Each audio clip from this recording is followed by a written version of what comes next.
reproductive system are going to be regeneration, vegetative propagation.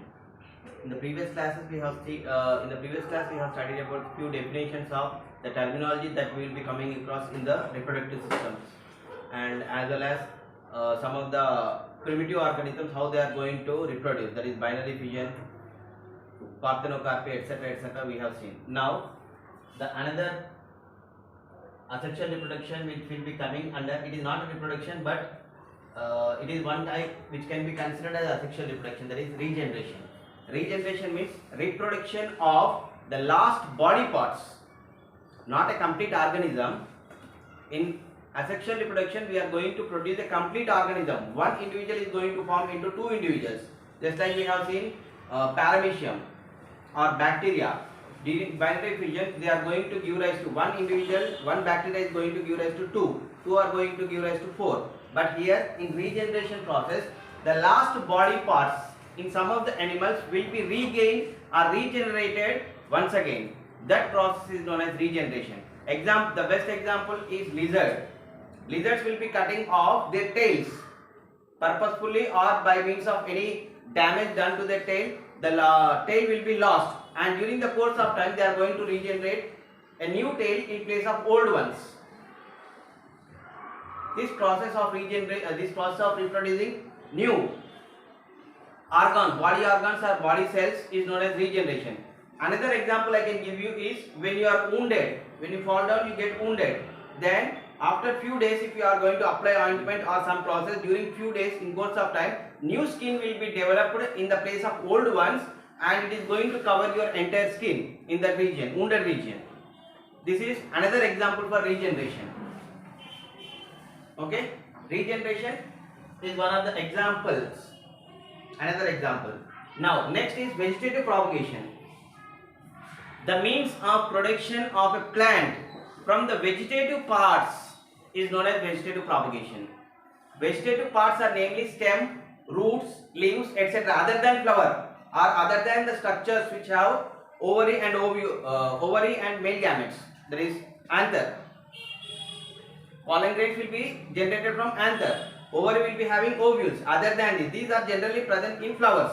So other than the flowers, remaining rest of the parts of the plants can be considered to be vegetative parts. Leaves, roots, stems, etc. whatever the part that you see other than the flower can be considered as vegetative part. The means of production of a new plant, entire new plant from the vegetative parts of a plant is known as vegetative propagation. This can be done naturally and artificially both. Naturally by means of stems, leaves, that is some of the bryophyllum leaves. If you take bryophyllum leaf, the bryophyllum leaf will be very large. Bryophyllum leaf will be very large. It will be of the size of your plate or more than 2 plates. Since because of its too heavy weight, it will be landing. That means it will be coming close to the earth, and it will be having some notches.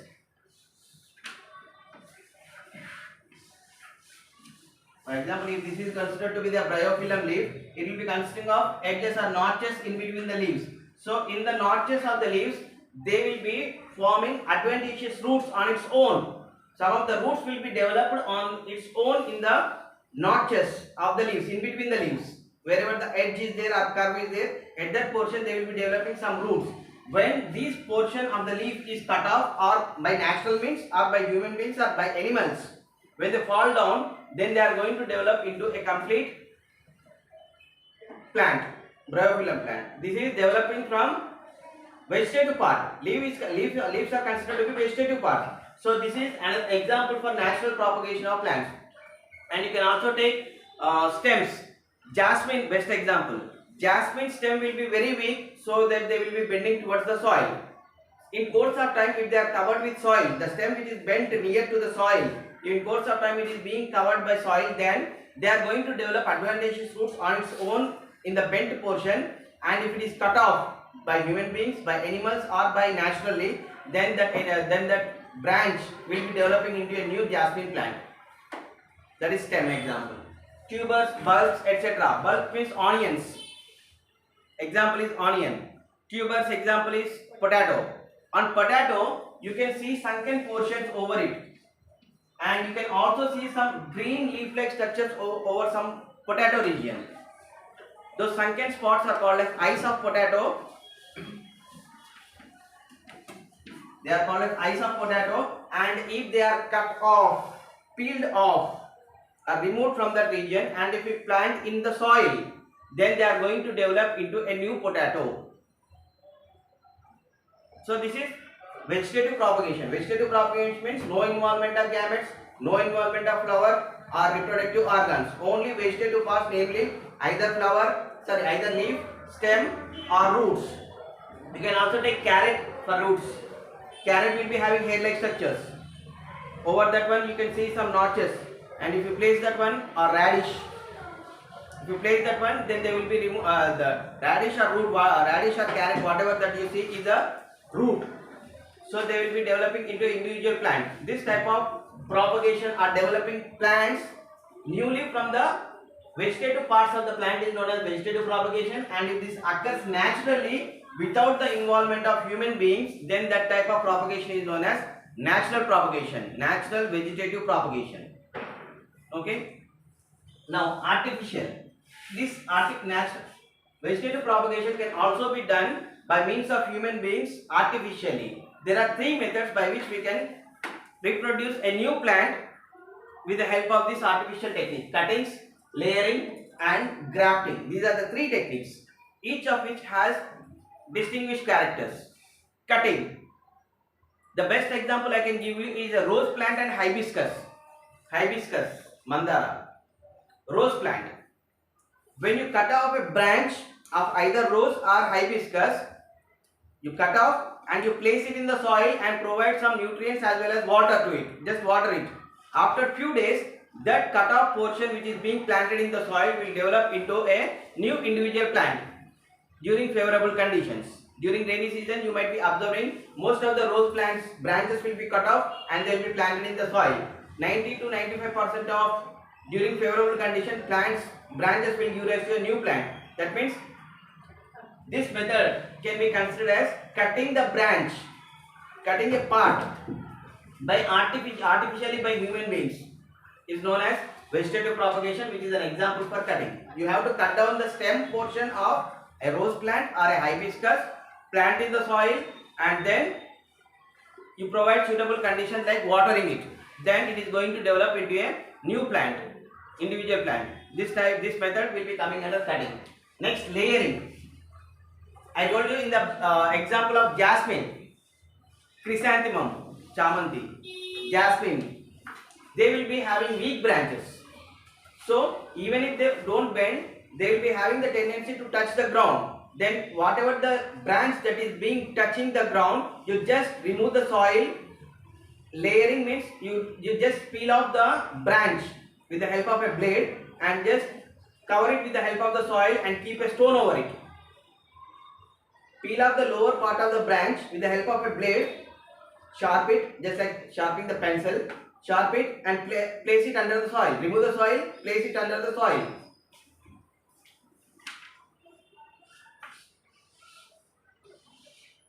The branch which is very near to the soil, you bend it and you remove the bark of the soil with the help of a blade. Then you cover it with the help of soil and place a stone or a heavy material over it. In course of time, after few days, 10 to 15 days, you can see some root being developed at the portion where you have removed the bark of the stem. Then you can detach the parent child plant from the parent plant, which the technique is known as layering. Okay, this can be observed in jasmine, chrysanthemum. Grafting. Grafting is a special technique where we can get number of varieties of plants grown on a single plant. That means hybridization technique. A single mango trunk can bear different varieties. I think you might have studied it in your surroundings or in other lessons that mangoes will be having different varieties, just like Totapari, Rasal, Banginpalli, etc. Different types of varieties of mangoes are present. It is considered to be mango species, but different varieties. With the help of this grafting technique, on a single mango tree, we can develop all these varieties on a single tree. On a single tree, we can develop number of varieties of mangoes on a single plant. This method is known as grafting technique. For that, what you have to do is you have to select a plant, two plants. For example, I can take only one example, that is only one variety. The first plant is disease resistant, means it is not at all being infected with any disease. The first plant, mango or guava, whatever the plant it may be, mango, guava, pomegranate, etc., all the fruiting plants, all the plants which are going to give fruits can be developed with the help of grafting. You consider two plants. The first plant is not yielding high. It is not giving you many fruits, but it is disease resistant. The second plant is not disease resistant, but it is high yielding. First plant is not at all yielding high. Yielding means it is not giving many fruits, number of fruits, but it is disease resistant. The second plant is not disease resistant, but it is yielding you high number of fruits. Number of fruits developed from the second plant is very high, but those fruits are being damaged because of the diseases being caused to the plant, observed in the plant. So with the help of grafting technique, we can develop a new plant which is disease resistant and high yielding. For that purpose, you have to select these two plants, and then the condition is that both the trunks of the branches of both the plants should be equal in size. The diameter of the stem should be equal in size. You have to select those two plants whose diameter, the stem's diameter should be same, so as to fit one into other. Is it clear? Now, this portion, the first plant will be having its own root system because it is disease resistant. It will be having its own root system. This portion is known as graft, or it is also known as stalk. The first plant which is having its own root system, which is being planted in the soil, is known as stalk, or it is also known as graft. The second plant, the topmost portion will be removed. That means you will be cutting off the topmost portion, branch, or as a complete tree, and this portion which is removed, which is lost its own root system, it will not have any root system. We are cutting down the second plant. We are completely cutting the second plant, or selecting a branch and then placing it over the first plant. This portion which is lost its own root system is known as scion. The plant which is having its own root system is called as stalk. The plant which has lost its second plant which has lost its root system is called as scion. This will be placed, since both the branches diameter or the stem's diameter is same, we can fix it. We have to cut the portion of the stalk in V shape. We have to cut the stem in V shape, and the scion should be cut in wedge shape. The stalk should be cut in V shape and scion should be cut in wedge shape, so that this will exactly fit here. This should be placed here, and it should be tied with the help of a tape, plaster, everything, bind it together, and in such a way that xylem vessels and phloem vessels of scion should fit exactly into the xylem and phloem vessels of stalk. In course of days, not days, even months, they get united together, and it is going to give a new variety of plant which is disease resistant. Since we have taken the plant stalk which is disease resistant, and the second scion which we have taken because of high yielding, so that the third variety which is produced, which is a hybrid plant which is developed by grafting technique, will be yielding high and it will be disease resistant. This type of method will be followed for developing number of varieties of plant, varieties of fruits on a single plant. For example, you can take a mango tree, mango trunk, and to that it will be having several branches. You cut down one branch, you attach the branch of the desired quantity or desired variety you want. Either totapari, rasal, banginpalli, etc. Different branches. You attach it on a single plant. Then you tie it with the help of a tape. In course of time, few months, they are going to get attached, and then you can see different varieties of mangoes on a single trunk. This type of vegetative propagation is known as grafting technique. Is it clear? Now, grafting technique involves stalk and scion. The branch or the plant which is having its own root system is called stalk. The plant which has lost its own root system is called as scion. Scion will be cut in wedge shape. This is wedge and this is V shape. Stalk should be in V shape, scion should be in wedge shape. It should fit into exactly. And one condition is that both the branches or trunk, whatever that you are selecting, should be of same diameter. And second precaution you have to take is xylem and phloem vessels of scion should exactly fit into the xylem and phloem vessels of stalk. So this is grafting technique. With the help of grafting technique, we can grow n number of varieties on a single plant. We can develop disease resistant high yielding. Okay, and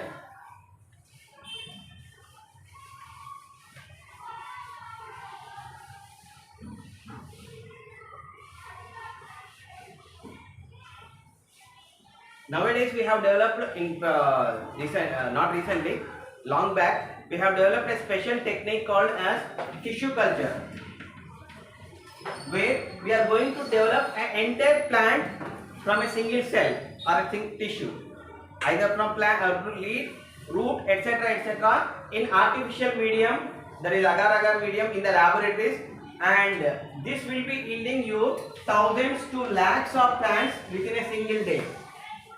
With the help of tissue culture technique, we can develop thousands of plants to lakhs of plants within a single day. We will be taking the portion of a small portion of plant, that is only cells or tissues. Then we will be implanting them in culture medium, and that culture medium will be developing, regenerating the roots, stem, etc. Small saplings will be developed, and that saplings when planted in the soil, then they are going to give rise to new plants. So tissue culture recently which is being developed will be yielding you thousands to lakhs of plants within a single day, within 1 or 2 days. Whereas these methods will take place long,